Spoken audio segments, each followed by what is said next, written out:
my home on the Colville Indian Reservation. I have my cowgirl Christmas tree right here that I keep up all year, and it's so much fun.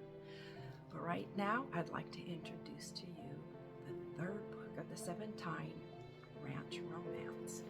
It is Renewed Hope, and I'm so thrilled to share with you Sophie and Chad's journey.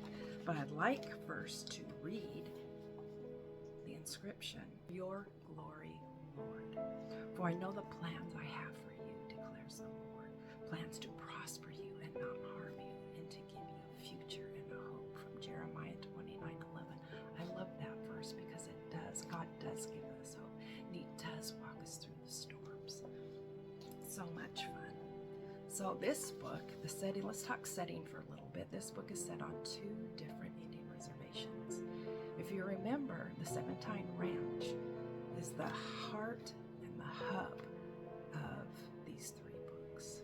And Cindy Hardy owns it. And the other reservation, it's just beautiful, is the Flathead Reservation in Montana, out of Pablo, Montana. And it's near the Flathead Reservation. This is the Flathead Lake, which is just beautiful. I took this shot when I was there just on vacation. I've been there a few times to research a vacation. And it's also at the base of the Mission Mountains. And they are just gorgeous. This was taken in March when my husband and I were over there for the river honoring. And you'll see that event in the book as well. So much fun.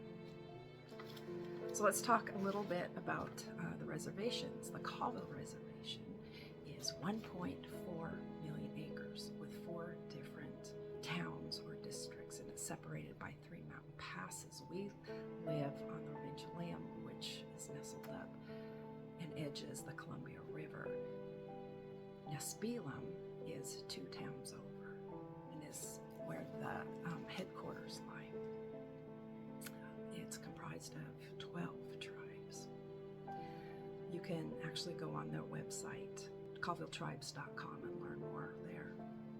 There's also the Flathead Reservation at the base of the Mission Mountains in Pablo, and it consists of 1,938 square miles and includes 3 tribes. Again, you can go on the Flathead website and check them out. Beautiful, beautiful place. So the setting, Renewed Hope, is not only these 2 tribes, but also the surrounding areas near the Flathead River, which comes out of the Flathead Lake.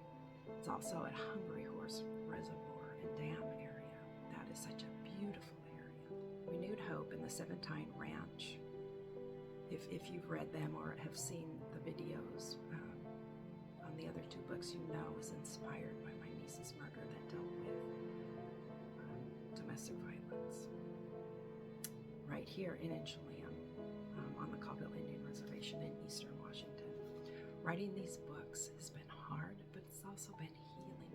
God has taken me through a healing journey. I cried a lot of tears writing this, but I've also had a lot of joy because now I can be an advocate and bring awareness to domestic violence and to let victims of domestic violence know that there is hope and there's healing and you're not alone. There's hope in God and there's healing just in the community. You can go to my website and click on the Just For You tabs and the Resources tabs, and find resources on domestic violence and getting help. As I've already said, the Seven Tine Ranch romance is inspired by my niece's murder. She was beaten to death by her husband in Indian country in 2009. She lived in a week life support, and then her life ended. But together we can spread the word that victims are not alone, and that there is help, and there is hope, and there is healing in God.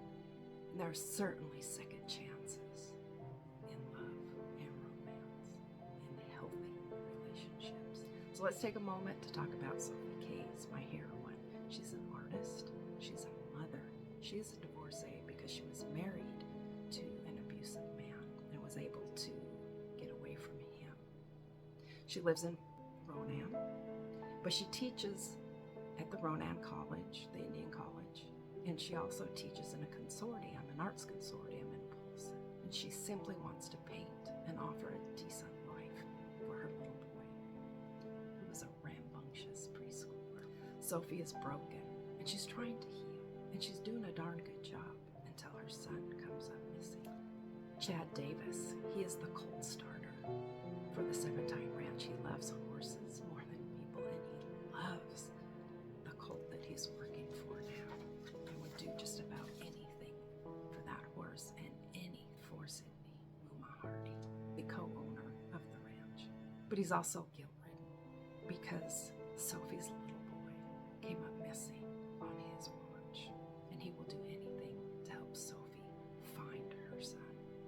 Together, Sophie and Chad team up with Tribal Task Force, a small tribal task force, and head back to the Flathead Reservation in search of her son. That's all I'm going to say because I don't want any spoilers. I'd love to connect with you. All you have to do is sign up for my newsletter, and when you do, you'll get Gentling the Cowboy for free, and you can find that at my website at carmenpeon.com. Please know that I answer every email because I love to connect with you, and please let me know how I can pray for you.